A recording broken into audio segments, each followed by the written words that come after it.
Hey, what's going on? Coalport Carl. Come to you another week blasted here, talk to you about some things.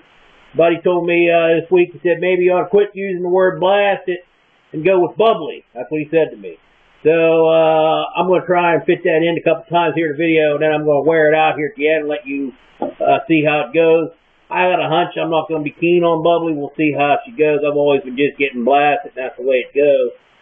So anyway, I wanted to address some viewer questions for you this week. That's what I'm going to try and do here. First one comes out to you. I got them written down here. So when you see me glancing down to read them, I didn't want to get anybody's name or anything wrong. So first one comes from John Ware in Hollidaysburg, Pennsylvania. John says to me, if you're from out of the area and we're coming into Coalport, Carl, what would you recommend as a landmark it's a must-see up there? Well, John, I got a couple of them. I thought about it. I wanted to address the ones that I seem to have most knowledge of, sort of my line of expertise. First one would be the Boney Dump. I can't see any reason to come to Coalport and not hit the Boney Dump. It's kind of a landmark up here. A lot of people go up there and party or, hang out and look around. Sometimes if you get a good day up there, there'll be a little fire going on, get some burning going on. I recommend the Boney Dump. That's the first place I'd go. Second place I'd go if you're coming out of the area into Coalport, Leo's. I'll tell you why. First of all, it's about the biggest thing here in Coalport as far as landmarks go. Second of all, you can take care of all your grocery needs, get your prescription filled, any hardware, you can pick that up down there, and then before you head on out, you know what you can do?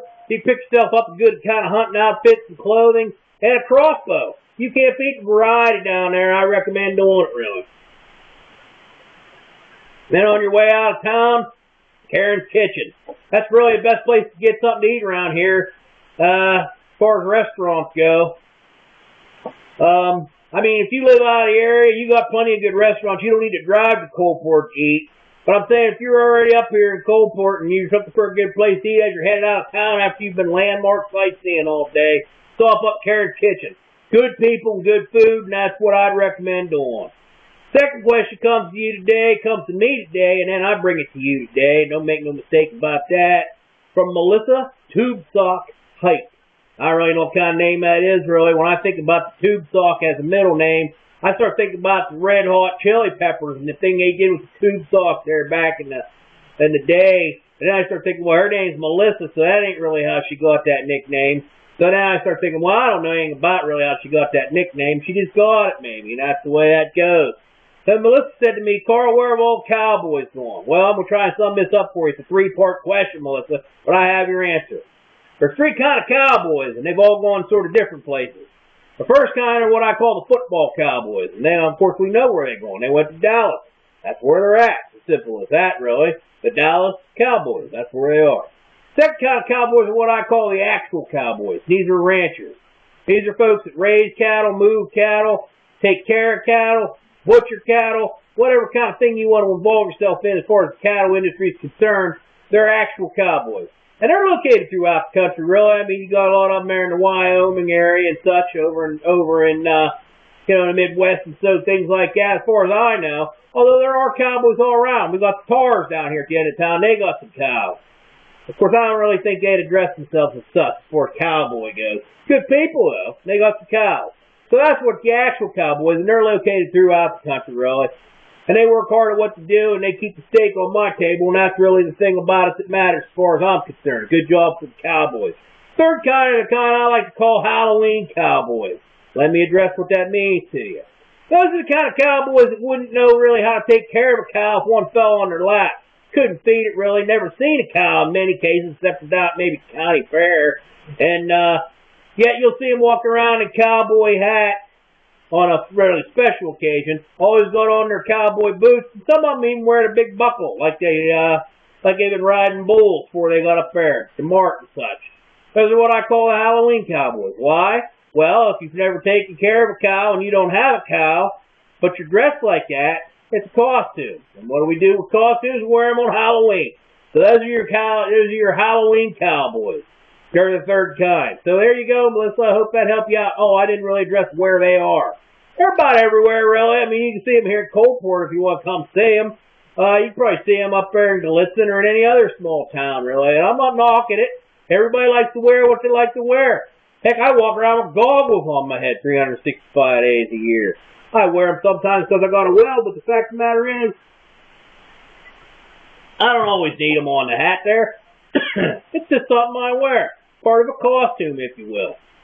So, there's your answer, Melissa. The Cowboys are all around, all three kinds, really. And I hope to help you out with that. Fred McClellan says to me, Fred McClellan from, I think he said Blandford or Halltown, or one of the two places. Originally from Blandford, now lives in Halltown. How come I feel like this year there wasn't too much recognition for 9/11? Well, Fred, let me say this. I'm not saying that there wasn't. I'm not saying that there was. I'm saying that I was on Facebook a lot that day, doing the things I got to do for the Carl situation. And it seemed like everybody on there certainly remembered it, good, bad, or otherwise. And I saw some stuff on TV. I know there was a memorial service out there to Flight 93, and I know they did something up there at Ground Zero. I think people remember it, really. It's a shame they only remember it one day a year, but then again, that's the same thing we do with the veterans or Labor Day or whatever else. I'm not saying it's right, man. I think we should take time every day and think about the people who've given stuff they've given to give us the lives we have, or people who've given their lives for such heinous things such as that. That's right, I know that word. I think that is a shame that that's the way it happens. But I think in time, wounds heal, People move on with their lives and stuff, and that's my answer, really, as far as it goes. I don't really delve into thinking about that kind of stuff too often, really. It's sad and all. But that's what I think, really. I think that that's the reason. I think wounds heal, people move on, good, bad, or otherwise. Also, I want to give a shout-out to Katerina. She's deployed right now, part of the 36th Medical Squadron. Katerina, I appreciate what you do. I know you're away from your family. I know you've been deployed a few times, but you're doing a good thing. Some days I know probably wake up thinking, boy, I wish I was doing something else. Heck, we all do. But you're really doing something that it's honorable. It's worth mentioning, and I wanted to give you a shout out. Appreciate it. Thanks for your service, and hope you're well, and hope someday I can get a chance to meet you face to face. I'd like that a lot. And I saw my buddy down there, Mark Dormer. He works for Cleveland Brothers Caterpillar down there at State College. I talked to him about maybe whether or not they ever get any good deals on diesel engines, And he didn't really do the kind of diesel engine I'm looking for. You know me, I'm trying to get myself a good truck with some stacks.